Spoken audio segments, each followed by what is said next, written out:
Bienvenidos a Abriendo Puertas, un viaje a través de la cultura, acompañado de invitados que hoy construyen historias únicas. Prepárate para inspirarte sin límites. Abriendo Puertas con Bernardo Noval. Muy buenos días, soy Bernardo Noval y me da mucho gusto saludarlos en este podcast donde intentaremos cambiar al mundo.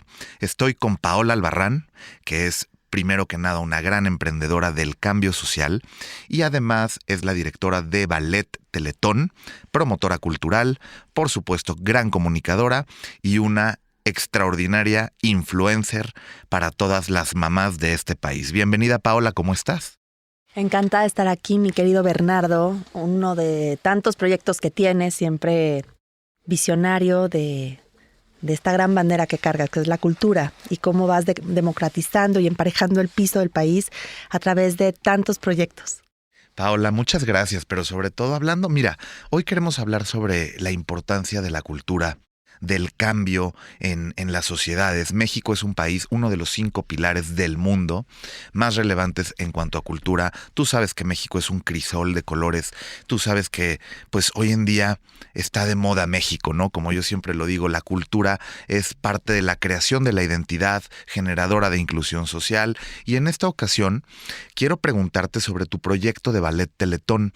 ¿Cómo se vincula las capacidades diferentes de los niños y de las niñas del Ballet Teletón para lograr ese cambio en su estado de ánimo, en sus emociones? ¿Cómo este proyecto realmente ha transformado vidas? Cuéntanos.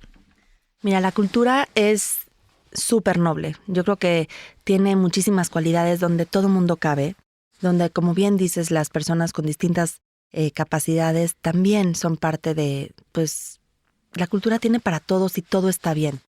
Me parece que es realmente un motor de cambio social, realmente es esta cobija donde yo veo que de verdad todos caben debajo de ella, porque no, obviamente el Ballet Teletón, para los que nos están escuchando, es un programa enfocado en niños con discapacidad y de escasos recursos desde hace 11 años, pero que ha cobijado también otros grupos vulnerables, entre ellos a las familias de los niños como a sus papás, a los abuelitos, a los hermanos pequeños con Baby Ballet, y nos hemos ido ampliando porque como la cultura necesita abarcar toda la sociedad, solito el programa se ha ido abriendo puertas, como bien lo dice tu programa, porque la cultura es esto, ir abriendo puertas, ir llegando a vidas, ir llegando a tocar corazones, para, pues a través de la danza, hacer esta conexión, que es la cultura lo que nos lleva, ¿no?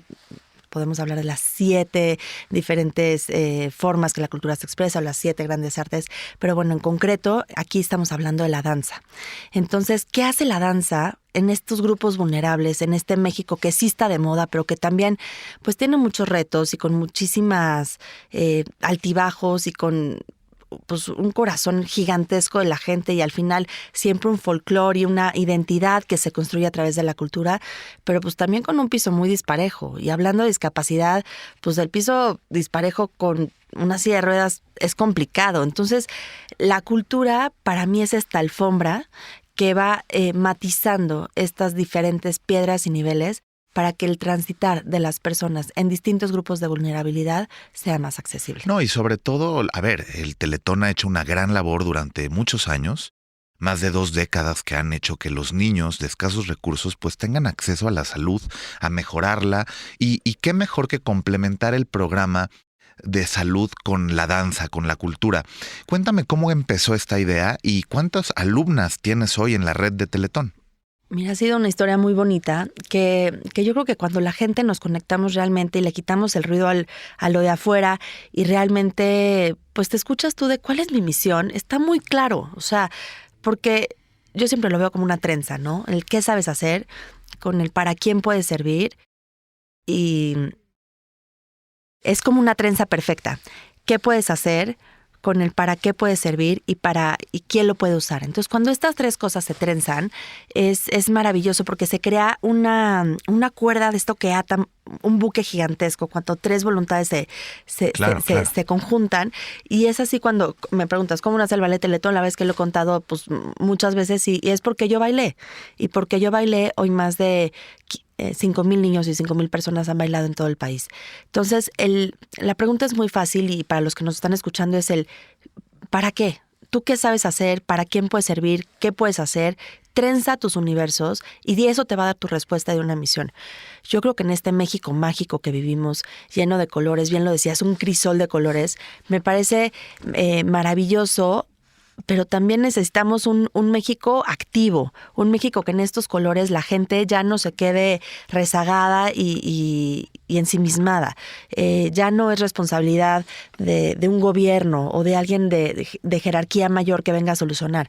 México es de nosotros y dentro de este crisol de colores tienen que haber voluntades de todos los colores que podamos poner propuestas concretas sobre la mesa que puedan ayudar y hacer un cambio y un beneficio social concreto. Sí, creo que tienes toda la razón. El impacto social es muy importante. Nosotros hemos tenido la oportunidad de darnos cuenta que con las exposiciones inmersivas, Paola, la gente tiene una forma distinta de vivir el arte a través de la tecnología, a través de otras herramientas que hoy combinan la labor de los museos, que antiguamente eran el único espacio de exposición de las obras de arte y que hoy se traduce en poder fusionar la tecnología, el entretenimiento, la educación, el arte y la cultura. Entonces te quiero contar que la danza juega un papel muy, muy importante en todo esto. Y fue así cuando abrimos Van Gogh Alive aquí en la Ciudad de México en el 2020, que realmente pues fue el año donde pues nos marcó al mundo una pandemia. Te quiero contar que en la inauguración de Van Gogh Alive tuve la oportunidad de invitar a nuestra gran embajadora de la danza, Elisa Carrillo. Ella baila en Berlín, es una extraordinaria bailarina y cuando baila Elisa, baila México. Por eso creo que la danza es tan importante el día de hoy en este programa. Y ahora te quiero compartir cómo la democratización de la cultura va evolucionando paso a paso, ¿no? El tema de las experiencias inmersivas permiten que más audiencias puedan visitar una serie de pues exposiciones de artistas del mundo conocidos, pero sobre todo la danza ha evolucionado mucho hasta que en este Festival de la Ciudad de México, este 2024, Elisa Carrillo, esta bailarina mexicana del Estado de México, como tú lo eres también, ella es de Texcoco, pero bueno, ella da la oportunidad a todos los mexicanos de que vengan a bailar en el salón de danza más importante del mundo, que va a ser el Zócalo Capitalino. Entonces, bueno, tú imagínate las personas que, aunque tengan una formación en la danza pues amateur y no sean profesionales, o sí lo sean, van a tener la oportunidad de bailar con Elisa Carrillo, nuestra gran bailarina. Entonces te quiero decir que la danza no solamente te permite sensibilizarte en el mundo de las artes, sino también las emociones, el sentir. La danza está compuesta también de música, otra de las grandes bellas artes. Entonces yo me imagino un mundo donde la cultura y la música y la danza nos hacen aún sentir mucho más felices en este planeta. ¿Qué opinas, Paola, de este proyecto de danza de Elisa Carrillo y cómo te gustaría que más mexicanos puedan involucrarse en proyectos como este? Acuérdate que en México lo que necesitamos es más gente vinculada en las artes. Mira, Elisa es extraordinario este ejemplo que estamos poniendo. Elisa es una queridísima amiga, sensible, humilde, talentosa, valiente, estas mexicanas que ponen el nombre de México en alto. O sea, gracias, porque desgraciadamente México también tiene el número 1, pero en lugares deshonrosos. Entonces, cuando estos embajadores increíbles de la danza ponen el salón más grande del mundo en el Zócalo Capitalino diciendo esto es para todos, me parece un discurso precioso, porque es lo que tenemos que apostar en este tiempo donde pues es tiempo de mujeres, donde las mujeres están encabezando tantos cambios sociales, pues también tiene que haber embajadoras en la cultura. Y la cultura, como bien lo hemos platicado en otras ocasiones, pues soft power, ¿no? Este poder que todo mundo pertenecemos y que nos da esta libertad de discurso, de enriquecimiento, de podernos comunicar. O sea, vivimos en un México muy radicalizado, los de allá, los de acá, los fifís, los chairos. O sea, ya entramos en un discurso donde o eres blanco o eres negro. Y creo que ahí es donde nos perdemos nosotros como sociedad. Yo creo que es importante hablar del soft power, o en español poder blando, porque es un término muy importante usado en relaciones internacionales, Paola, para describir esa capacidad de un actor político o de un país, un estado, para incidir en las acciones o intereses de otros actores, ¿no? Valiéndose de medios culturales, ideológicos y sobre todo con el complemento diplomático. Es por eso que el poder blando hoy es tan relevante en el mundo. La cultura es la gran embajadora del soft power, del poder blando, porque a través de los proyectos culturales podemos abrir relaciones multilaterales, relaciones diplomáticas, ¿no? Y este término, quiero que sepas que fue acuñado hace ya años por un gran maestro de la Universidad de Harvard, Joseph Nye, en su libro Bound of Leith. Y esto tiene que ver con el cambio de la natura y de la naturaleza del poder en Estados Unidos. Fue así como en el 2004 se desarrolla por primera vez este término, Paola, llamado soft power, que claro, mucha gente dice, oye, ¿de qué me están hablando? Y por eso creo que es importante que nuestra audiencia lo escuche.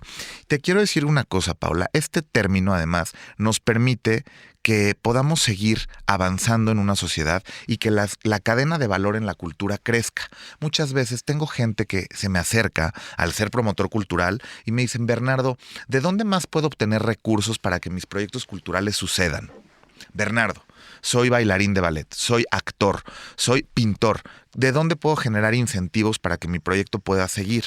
Entonces, ahí hay toda una discusión y todo un debate de dónde viene el dinero para la cultura en un país como México, que ya es un emblema de la cultura, ¿no? Tú sabes perfectamente que hay países en todo el mundo que tienen que desarrollar su historia cultural. Los grandes ejemplos de esto son los Emiratos Árabes Unidos, Arabia Saudita, Qatar. Estos países de reciente resurgimiento o surgimiento no tienen la misma historia que países como México, como China, como Egipto, y pues es mucho más fácil que los nuevos gobiernos apuesten en la cultura. México requiere de un apoyo tripartita, Paola, como tú bien decías hace rato, hay 3 partes, ¿no? Aquí también es una parte el sector privado, las empresas, que tenemos que seguir, pues, avanzando y caminando con ellos para que vean la cultura como un must, como una necesidad de la cultura y no como un goodwill, no es una beneficencia, ¿no? La gente que se dedica a la cultura pone todo su empeño, pasión, dedicación y talento y requiere de más incentivos, tanto del gobierno como más participación ciudadana, también de los empresarios y de la propia sociedad civil, Paola. Pero yo creo que sí ha habido un despertar importante en esto que dices. O sea, yo creo que cada día la cultura deja de estar rezagada en la periferia y se vuelve en el centro un tema importante de relevancia. Creo que el arte está de moda, creo que la cultura está de moda, creo que es ser culto es in, ¿no? Para muchas tendencias lo hemos visto pues en distintos festivales. Acabamos de venir de Sonamaco y fue un boom, o sea...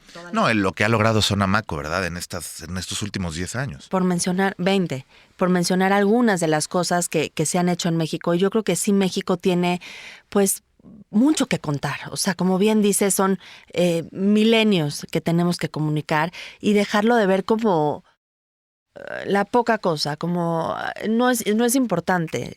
O sea, ¿cómo? Es lo que nos has hecho mexicanos y es lo que nos va a poner una narrativa diferente de la mexicanidad. Justo es lo que te estaba explicando y me parece muy valiosa tu aportación, porque las principales fuentes de soft power, de poder blando, efectivamente son los valores culturales y todos los actores que tienen que ver con la cultura, las políticas públicas y las instituciones que hasta cierto punto son capaces de atraer a otros actores que quieran lo que tú deseas. Entonces, tú imagínate, por ejemplo, cómo funciona una exposición de Frida Kahlo y Diego Rivera en el mundo.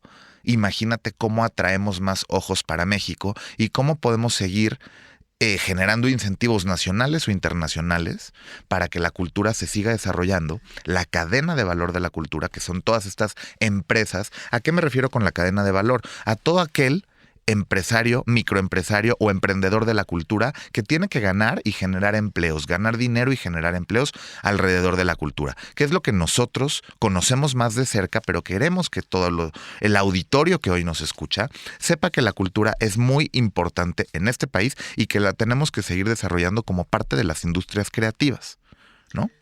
Sí, y bien dices, ahora que tocas Frida Kahlo, ¿no? O sea, y hablábamos de milenios de historia de México y ahora hablas de una cadena de cultura y todos los eslabones que esto llega para que llegue un visitante a una exposición. Hablabas hace rato de las exposiciones inmersivas, pero vamos a generalizarlo a cualquier acercamiento de la cultura. O sea, con estos grandes titanes que tenemos en México de cultura, no solo en plástica, sino en narrativa cultural, en folclore mexicano. ¿Qué tal el Día de Muertos? ¿Cómo es? O sea, es una locura. He estado leyendo que el Día de Muertos ya está rebasando el Halloween, que era impensable hace una década. Y yo creo que sí, esta combinación y esta formación tripartita que bien dices, Claro. tiene que ser muchísimo más fácil cada día. Pero eso creo que se detona a la hora que el consumidor lo exige. O sea, yo creo que como sociedad, entre más consumamos cultura, entre más exijamos calidad, entre más estén llenos los teatros, los auditorios, las propuestas creativas, los museos, las exposiciones de arte, de fotografía, de lo que más va a haber. A ver, lo que te decía también, y lo podemos poner en otras palabras, retomando el tema del soft power. La clave para cautivar audiencias globales, Paola, es, sin recurrir a la fuerza, es la cultura. Entonces, México y su celebración del Día de Muertos, como bien mencionas, es un gran ejemplo de gran impacto de soft power en América Latina y el mundo, pues esta celebración del Día de Muertos tan relevante es ancestral y nos hace honrar a los seres queridos. Tú sabes que el Día de Muertos es una forma de trascender las fronteras culturales y se ha convertido en un fenómeno globalmente conocido y admirado. Creo que, como bien decías, ha superado al Halloween en Estados Unidos y hoy la gente quiere sentir más esa humanización, sentirnos parte de una experiencia como el Día de Muertos. Y a través de estas coloridas ofrendas, que tú sabes como mexicanos que tenemos 32 países en México, para mí son 32 países en un continente llamado México, y que bueno, pues son estados, pero realmente México es tan grande que yo te diría vivimos en el continente mexicano, ¿no? Porque su tradición y su soft power es tan grande que nos permite difundir valores, tradiciones y emociones a nivel internacional. Así que efectivamente, ¿cómo incorporamos el soft power en la danza? ¿Cómo te imaginas que la danza puede evolucionar? Pues mira, para empezar, que la gente baile. Y es a lo que yo un poco me he dedicado a través del ballet Teletón. O sea, yo he acercado a la danza, te voy a platicar de un programa muy bonito. Y la diversidad, me gustaría escuchar de eso también. Que se llama Liberarte. Y justo buscamos diversificar la gente que se pueda acercar. O sea, y bien lo dice Elisa Carrillo el otro día que sacó su video de vénganse al salón más grande del mundo en el Zócalo capitalino. No importa si sabes bailar o no, el chiste es que tengas ganas de bailar. Y yo creo que esa es la respuesta, que tengas ganas de bailar. A través de un programa que se llama Liberarte, que hemos hecho en Ballet Teletón, nos hemos acercado a distintos grupos vulnerables, como bien te decía, y entre ellos niños y mujeres que viven privados de la libertad en distintas prisiones del Estado de México, y a través de Fundación Plan B hemos llegado a 30 prisiones con estimulación temprana a niños. Entonces, ¿cómo le hacemos para que la gente le entienda la danza? Pues presentándoles la danza, acercándoles la danza. La gente no se va a acercar. Como decía al principio, o sea, ¿cómo podemos alfombrar este México que tiene estas piedras tan desiguales? No, y que tiene que ver con un tema también de educación. La danza no forma parte de la digamos, de primera necesidad y de satisfacer el derecho a la educación, ¿no? Correcto. Por ejemplo.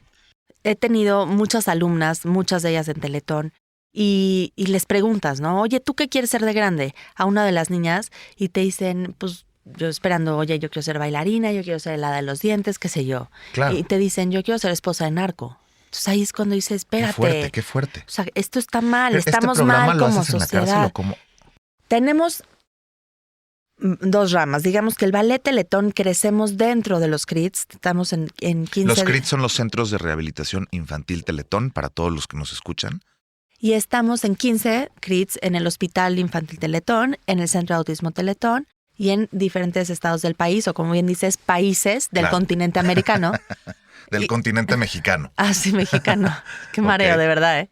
Y luego nos vamos también a grupos vulnerables como centros migrantes en Chiapas, en Tijuana, niños con distintas necesidades como orfanatos, como hospitales, como centros de día. Y tenemos también 30 prisiones dentro de el país con mujeres. Y me gustaría frenarme tantito en este punto, ¿no? O sea, nos decían, las mujeres privadas de la libertad, nunca he bailado. O sea, ¿por qué la gente de afuera piensa en nosotros? ¿En qué momento este discurso de Teletón, por qué piensa en las mujeres que están adentro si nosotros tenemos 70 años de condena? ¿Por qué nos echan agua si esta flor ya no va a crecer, ¿no? En pocas palabras.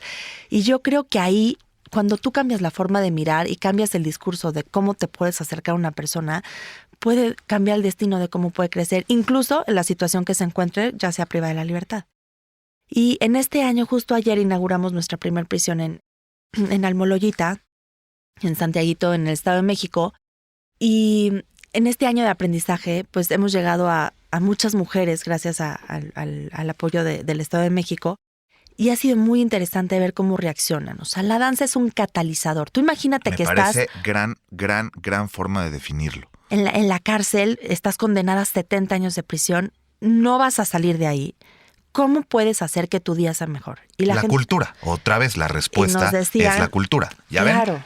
La o sea, pues bailar, meditar, estar aquí, saber que tengo esta conexión, que se ve afuera, o sea, tú ves un cuerpo moviéndose, eso es la danza, vamos a acabar pronto, pero ¿qué se mueve adentro? ¿Qué conexiones esas están tejiendo? ¿Cómo conectas, no? ¿Cuál es tu, o sea, tú ves cuando es un cuerpo bailando y cuando es el alma que se está expresando? Y es ahí la delgada línea donde la danza crea su magia. Qué bonito, es verdad, es muy cierto. Y pasa en todos los escenarios. Es la magia de la danza. Pero pasa en todos los escenarios, o sea, ahora que está tan polémico el tema de los toros, que si no hay toros, que si es cultura, que si no es cultura, que da igual. Al final hay un momento donde se hace un silencio sepulcral, donde la vida contra la muerte está y donde ahí, nos guste o no, hay algo que se llama cultura que nos silencia la cabeza. Y nos silencia el corazón y nos da un resurgimiento. Podemos o no estar de acuerdo con los toros, pero lo mismo pasa en un teatro. Me voy a cambiar de escenario para no ser tan polémica. ¿Qué pasa? Y sobre todo hoy en día, ¿no? Que tenemos este gran debate de los ecologistas y ambientalistas en contra de los toros. Pero sería un buen programa, ya hablaremos de eso. Ya invitaremos a un torero con un vegano. ¡Y ole! Muy bien. Entonces, a ver, ¿qué pasa en un teatro? Una vez escuché una definición preciosa de un teatro, que es con la que me quedo. ¿Qué es un teatro? Pues un teatro son butacas, es un escenario, son luces, entradas, son boletos, o sea, ponle todos los accesorios que tú le quieras poner al teatro. Claro. Pero al final te voy a decir que es un teatro. Al final el teatro es un vacío. Es el espacio donde se crea la magia. Si un teatro estuviera repleto de todos los elementos que acabamos de mencionar, pues no sería más que un bonche de chatarra junta, que no da espacio para crear arte y para crear magia. Lo mismo pasa en la cultura. Lo que necesitamos es un vacío para que las cosas sucedan.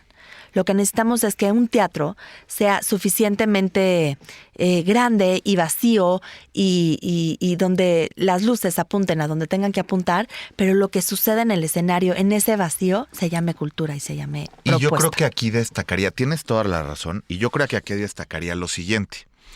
Creo que hay que entender, vamos a hacer un resumen de lo que venimos hablando hasta el momento, y yo lo diría como destacar el patrimonio cultural, que es parte de resaltar las tradiciones, que pueden ser cualquiera de las que hemos hablado ahora, como el Día de Muertos y las historias únicas del destino que hoy es México.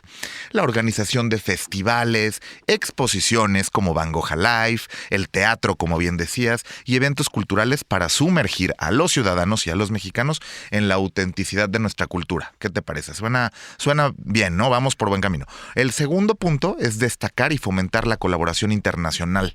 Creo que es importante que México siga siendo un país de moda, que sigamos de moda de punta a punta, de este a oeste, de norte a sur, y facilitar estos intercambios artísticos, programas de intercambio y colaboraciones culturales con países para ampliar este alcance global que México cada día tiene más. Otro punto, Paola, sería, para seguir resumiendo, es celebrar la diversidad, lo del teletón, la danza, incluso los presos, ¿no? Las mujeres en la cárcel, que sea parte de valorar y celebrar las identidades y experiencias de los y las mexicanas, y que pueda traer una gama de turismo y de más visitantes para que se sientan bien representados. Y luego, Paola, que no lo hemos dicho, pero sí lo hemos medio dejado saber, que es promover la sostenibilidad o sustentabilidad, como se dice en otros países. Resaltar estos esfuerzos para preservar el entorno natural y cultural, y que los viajeros y todos los que intercambiamos cultura aprecien estos destinos comprometidos con el desarrollo social, el desarrollo sostenible y el medio ambiente. ¿Qué opinas de este pequeño breve resumen? Me parece muy interesante, y también me parece importante que las personas pongan en la mesa propuestas. Lo que necesitamos es que este México que se quedó en la revolución y que se quedó en la independencia y que esta identidad, como nos ven en el extranjero, con el burro y el sombrero, tengamos suficientes elementos concretos y vivos para poder cambiar ese discurso. Creo que eso... Que no es necesaria... A ver, yo no cambiaría el discurso, ¿no? Lo vamos a decir, vamos a modernizar el discurso, porque sí hay burros y también hay sombreros. O sea, México es un país muy complejo y muy profundo, ¿no? Claro.